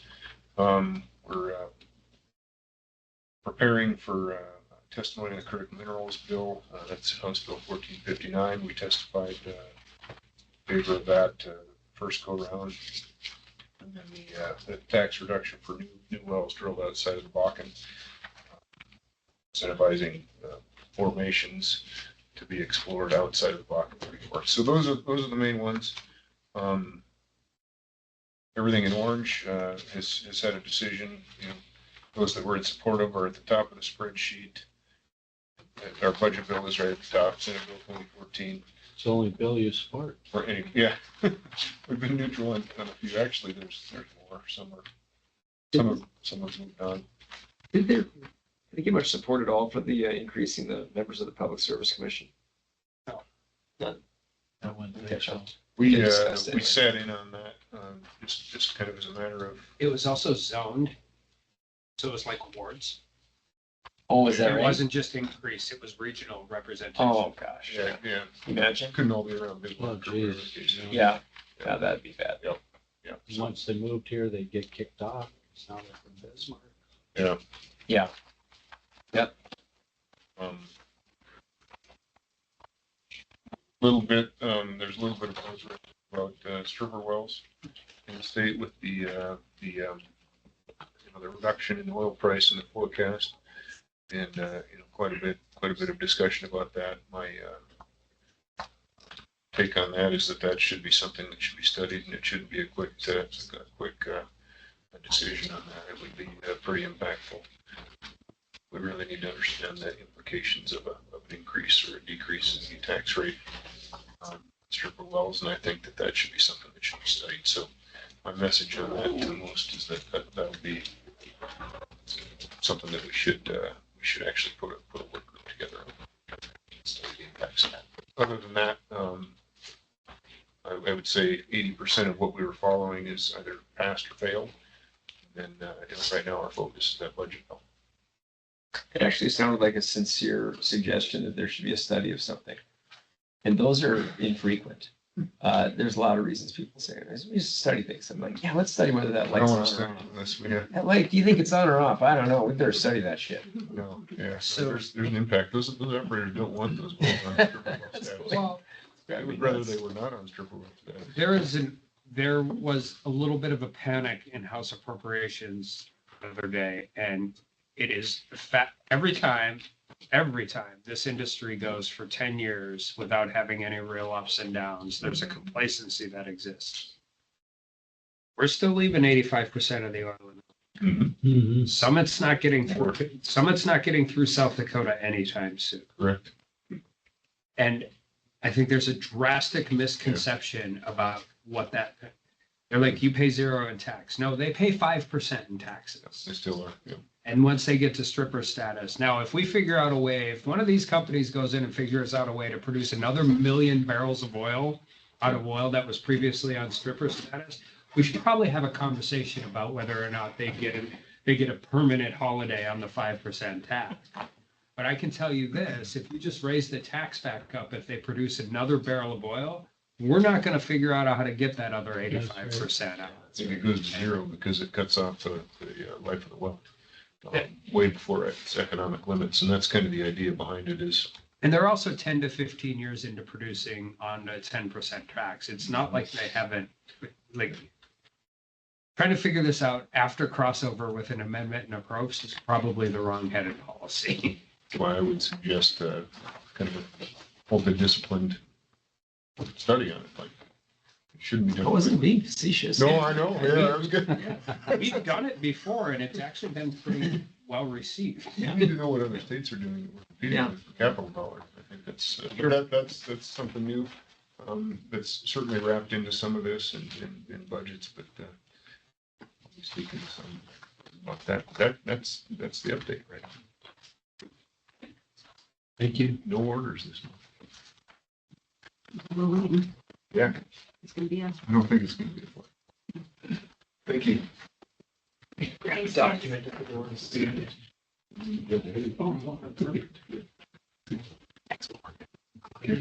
Good afternoon. Justin. Hi, Justin. Oh, no, thank you for the flexibility. Appreciate it. All the hard work you've been up to over the last decade and a half, all of a sudden it seems to be paying off. Yeah. Projects, or at least conversation.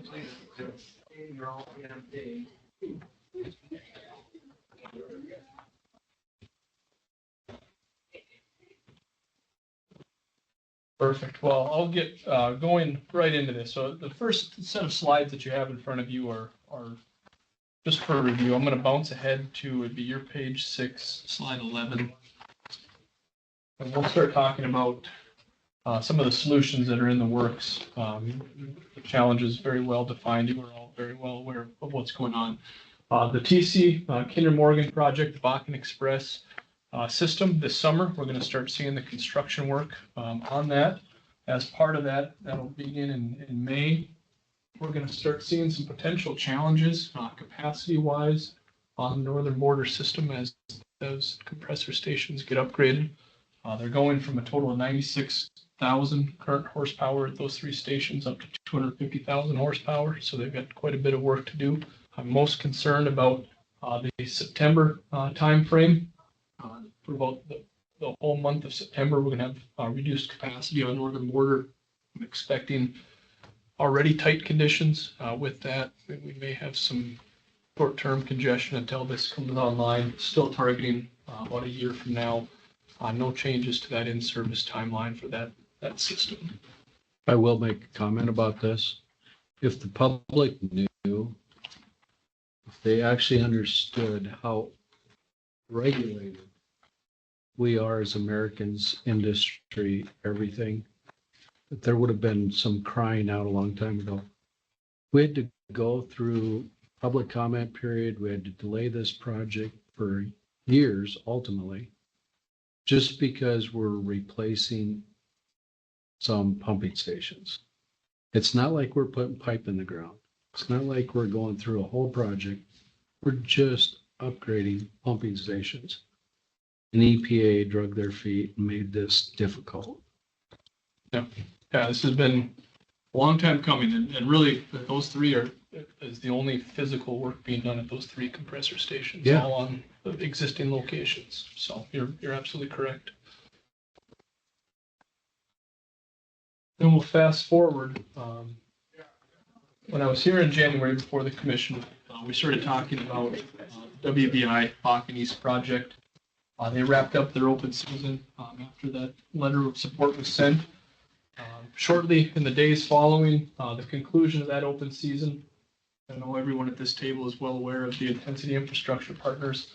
That was a project that was put forward in front of industry to directly compete. So we've got two essentially competing projects. We're on slide 15, page 8. Attorney General. Thank you. By the way, we skipped a whole bunch of them, so don't worry, you're not that. Yeah. I'm like, man, you gotta move fast. And I mean, slow it down when I gotta listen. So if you recall from the WBI project, there was the phase 1, which was the west segment, and then the phase 2, which was the Underwood, North Dakota, to Maple to North Dakota, the eastern half, we'll call it.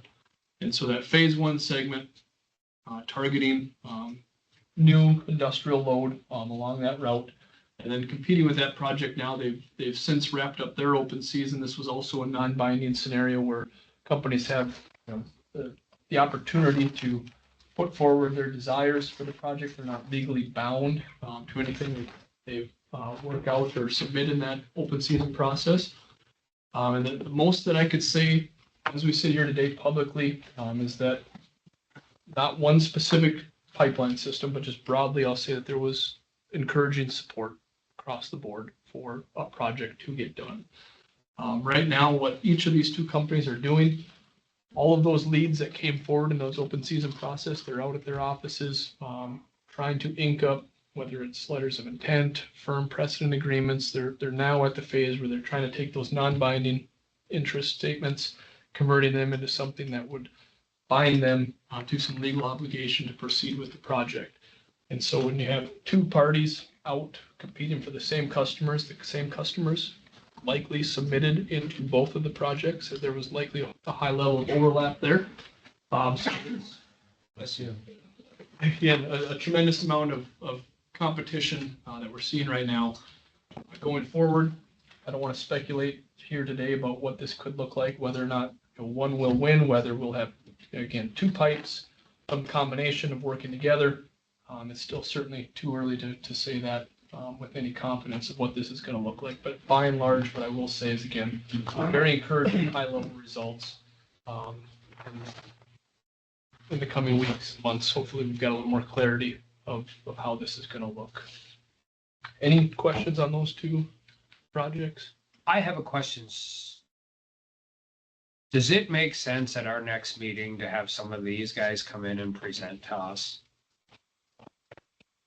And depending upon where they're at, Governor. I mean, I know they can't tell us confidential stuff. Yeah. But by the next meeting, the legislature is still probably here. Yeah. Yeah. I mean, I hope they're not, but I'm not banking on it. We can talk about it. Yeah, no, I certainly, I think. There's a lot of hallway conversations going on. Yep. But, okay. And whether a confidential session be appropriate or what that might look like. Yeah. I think the parties would be interested in that, and just what they'd be willing to share publicly. Yeah. I'm not real confident there. So kind of now starting to blend the update with the legislation. As you said, a lot of hallway discussions last week. On Thursday, there was a Public Service Commission work session, as well as the Industrial Commission budget hearing, where there was testimony provided by Xcel Energy talking about their desire to potentially work with one of the two parties to find some solutions out in eastern North Dakota. I'll again just remind you of what the scenario looks like in eastern North Dakota for, again, two of our three largest cities. You have what's known as Emerson, Minnesota. It's also called here Noyes, Minnesota. That eastern valley of North Dakota is fed exclusively with Canadian natural gas that comes down onto the Viking pipeline system with branches that lateral off into the Grand Forks. Fargo Communities also provides natural gas down to the Wahpeton area. So again, this is the breakdown of how eastern North Dakota is fed today. You've got a mixture of Canadian volumes and then just on paper kind of backhauled volumes coming out of the Chicago market, also feeding into those Grand Forks and Fargo marketplaces. And so the discussion that was brought up to the legislature and to the Public Service Commission last week was whether or not there was an opportunity for the legislature to provide some type of program to incentivize backing off of these existing type of contracts and signing on to the Bakken East or some combination of the systems. When we look at this today, if we just talk numbers, it's typically about 50 to 60 cents transport to get a molecule of gas into that Fargo or Grand Forks area, just for talking points. If you remember back to the WBI projects, about 85 to 90 cents. So there's a disconnect. And being a publicly regulated utility, the Public Service Commissions, both in Minnesota as well as North Dakota, want them to provide the lowest cost gas they can for those ratepayers. So when there's a fiscal disconnect there, the discussion was whether or not there'd be a way to close that gap, provide the assurance that they would need that the ratepayers wouldn't see elevated utility bills as a result. So again, that was put in front. The Public Service Commission has been working with Excel in that case. They're obviously the regulator of that side of the business. But I just wanted to have this in front of you in case there's future discussions about what that could look like and whether or not the Industrial Commission or the PSC or how that would land going forward. I don't believe there wasn't any formal amendments proposed for the Industrial Commission budget, was there? No. The other piece that we're looking at and heavily engaged in, so right now, the Viking pipeline system, as we look at moving North Dakota natural gas eastward, it's a system that I think artificially serves to limit the amount of North Dakota gas that can get into Minnesota and downstream markets. And that has to do with the chemistry limitations that they have on their system. So I have proposed this to Viking. I've proposed this to many of the LDCs in Minnesota. I've talked with the Wisconsin Public Service Commission, some of the LDCs, the local distribution companies in Wisconsin, to start the process and start the discussions of changing at FERC the ability for North Dakota Natural Gas to make its way onto Viking to serve customers further east than that Red River Valley area. So far, the conversations have been pretty encouraging. A number of the parties that you see on here, they're the ones that are going to drive the boat. But that could be a game changer as well for a system that, at least today, restricts the amount of North Dakota gas that can continue eastward. Certainly with a lot of the discussions, the tariffs, and some of the trade issues going on, having that domestic supply, access to domestic storage, all those components are certainly important, and even far more important today than they were 6 months ago to a lot of those parties. So I'm hoping we can get through that barrier, and as we look forward, we can continue to advance the ability for North Dakota to market its gas to new areas that we previously haven't been able to reach. The other part, certainly as we look at eastern North Dakota, is taking a look at, again, the dynamics between the U.S. and Canada and our natural gas systems. On a whole, the U.S. imports from Canada about 5 to 6 billion cubic feet of natural gas per day. And again, seasonal swings. But you'll notice in the right-hand portion of this slide, this is the number of LNG facilities that have been in the works and moving forward in Canada. And you'll notice at the bottom right, I tried to circle it there, over 6 BCF of new LNG facilities coming online. So certainly the pricing dynamics, the supply dynamics in Canada and the US, I think 5 years from now, 10 years from now, 15 years from now, are going to look very, very different. And so when we look at positioning North Dakota for long-term growth, long-term supply security, this connection from Western North Dakota, Eastern North Dakota can't be overstated. It's going to be critically important as we go forward. The days of cheap, abundant natural gas from Canada with little competition 5 years from now, I don't think that's going to be the case anymore. So just some. So I was going to ask you, Yeah. on the previous slide, it would be this one here. Is there a pipeline that comes up out of that Spiritwood area, Jamestown area that goes north already and, looks like probably maybe Devil's Lake, but up to the Grand Forks area already? Correct. And so that red system is the existing WBI, very, very small diameter, low capacity. So it's not like you could ramp up too much more going into that area or what? What you could do, and so I tried to identify it on this map with stars where Yeah. interconnect would take place. So Right. instead of trying to feed it from Bismarck down the interstate and going north, now all of a sudden you've got a system that can flow gas bidirectionally. And so you're able to actually add capacity because you're not, choke point no longer is Bismarck. You start to add volume across the system and let it get consumed at various parts along that. So there will be capacity benefits broader than Even up into Grand Forks, because I know they keep talking about handful of projects that can't announce or won't do anything until they know they have gas, and this would help. Well, so to that point, so that system does not quite reach Grand Forks, so that goes Oh. up to the old Legacy Air Force Okay. installations. Grand Forks is a little bit further south than that, but there will certainly be benefits, even the opportunity to continue northward would After be you there, get to Fargo, yeah. and or the ability for incremental supply being available on the Viking system as a result. Sure. So,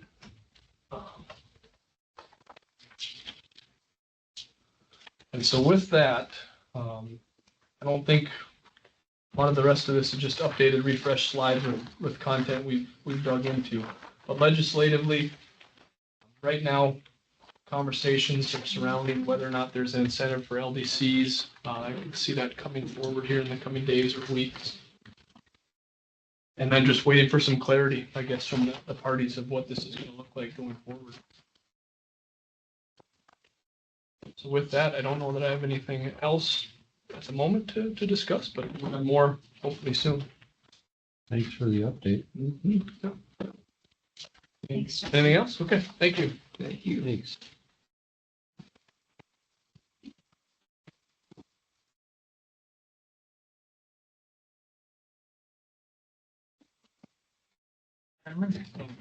Next. See, you upscale your copy like the ag commissioner. Oh, yeah, he might be partial to them. I'll go any place. Yeah, that's true. I've seen it. That is true. I've seen a lot of different cups when you show up. All right. The longer I drink coffee, the more I realize that it all tastes exactly the same. In fact, so that's better than what I learned. I only started drinking coffee late in life. So. So, gentlemen, I've only got a few updates on our major cases since last month. The first one is for Northwest Landowners, the course-based case. The briefing is now completed and argument was set for April 17th. So, we'll be getting ready for that argument. The next one, in our federal litigation, almost all our rule challenges are now abated, except for our challenge to the resource management plan, which we just filed last month. Last week, we filed a summary judgment motion, which is a aggressive acceleration of the schedule. And we've got a call tomorrow with counsel for the feds on how we want to work out a schedule and what that'll look like going forward. The next one, almost near the bottom of my section, is for the latest DAPL litigation in DC.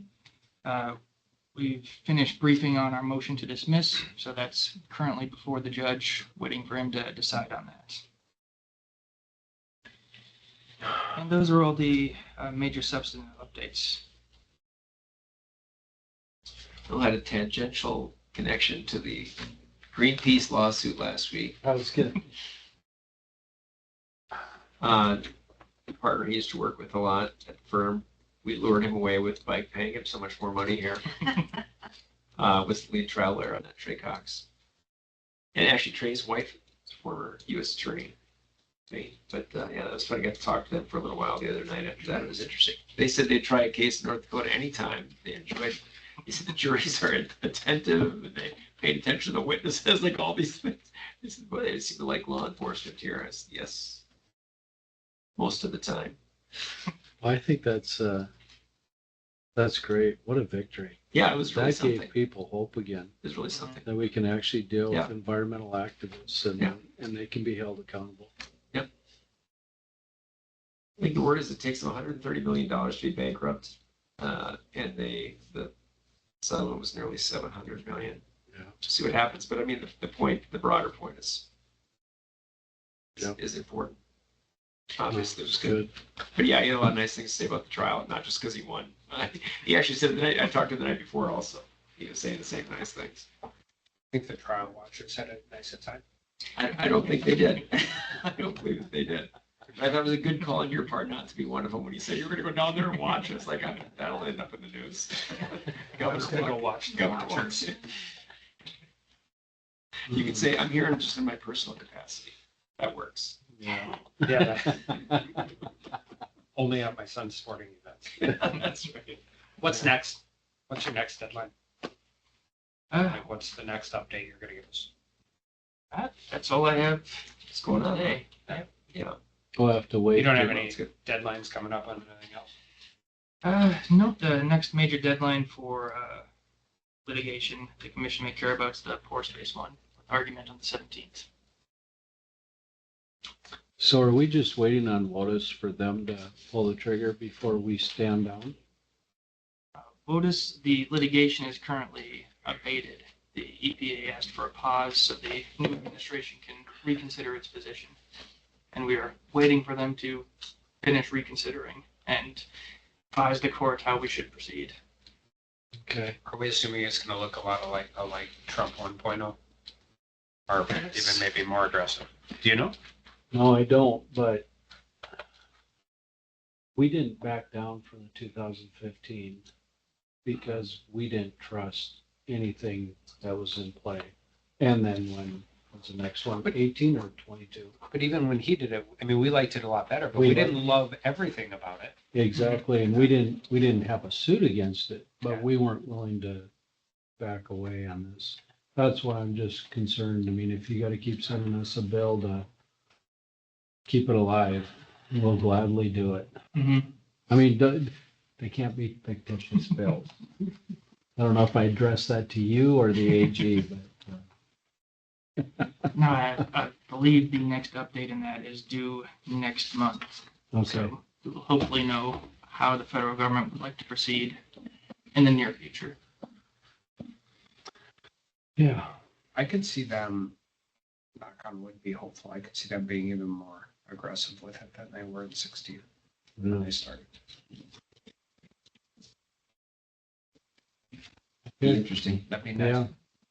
yeah, well, Bill had a very solid argument today at the Supreme Court on the abortion statute that came out of the last session. Court was impressive too. They were really it was really interesting. I they mean, were engaged.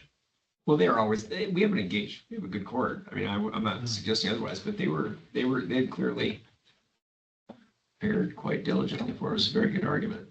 It's good. It's going to be interesting for sure. And this is out of the Burley case. Burley Mhm. County. Right, yeah. Month of litigation came, or legislation that followed the trigger law being thrown out. It was good. You warm up on easy issues when you get ready to do all the other stuff. And those are all the updates I have. Unless gentlemen have any questions? No, thanks very No, much. thank you. Thanks. See you later. Thanks.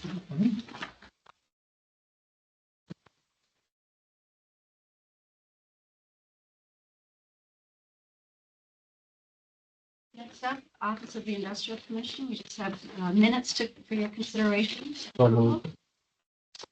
Second. Roll call. Commissioner, Yes. Attorney General, Yep. Governor. Yes. President Jordan. Yes.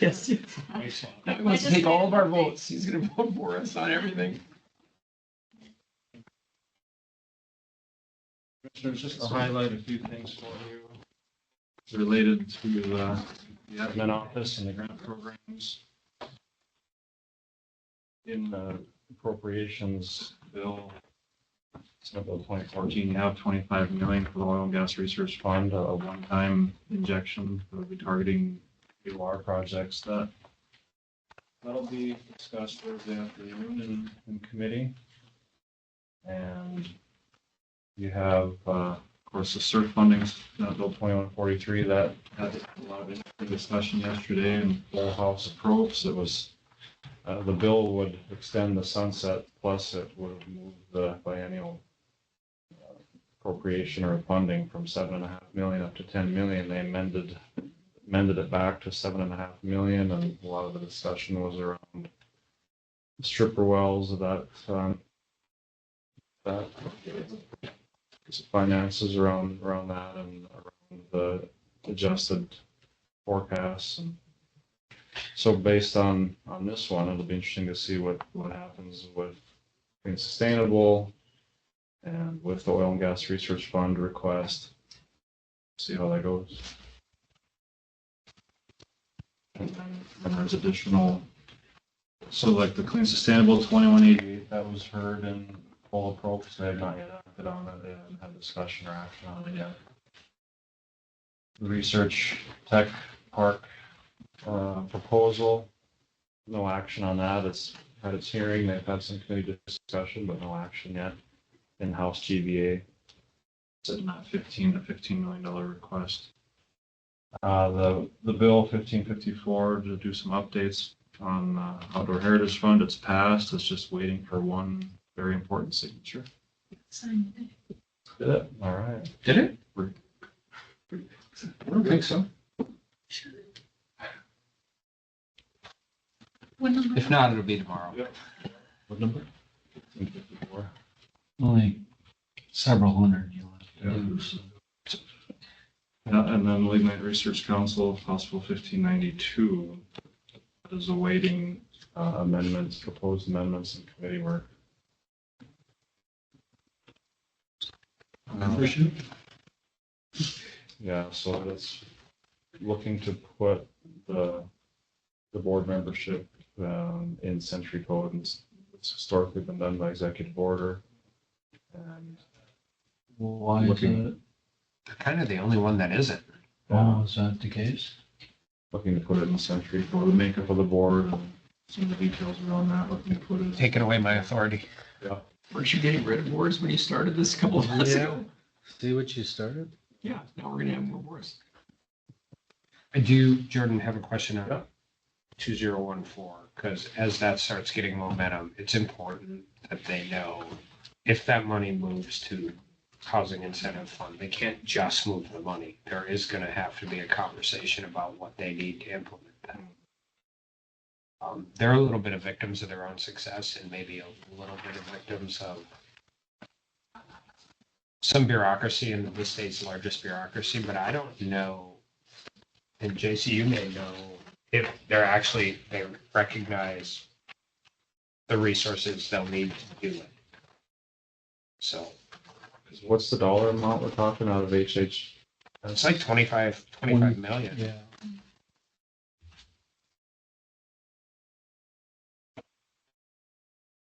But HHS can incorporate, swallow that stuff just in the size of their bureaucracy. Housing Incentive Fund isn't big enough to just absorb however many more programs they have to facilitate without.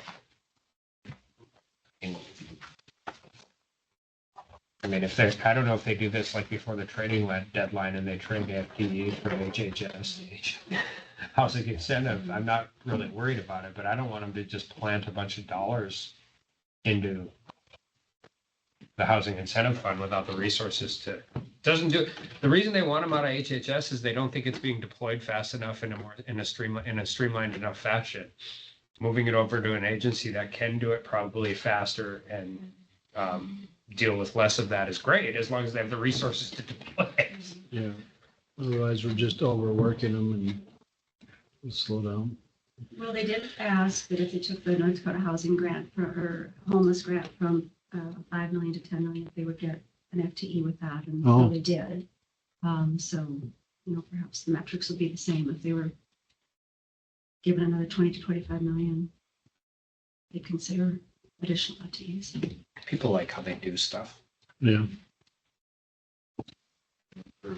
Get on that.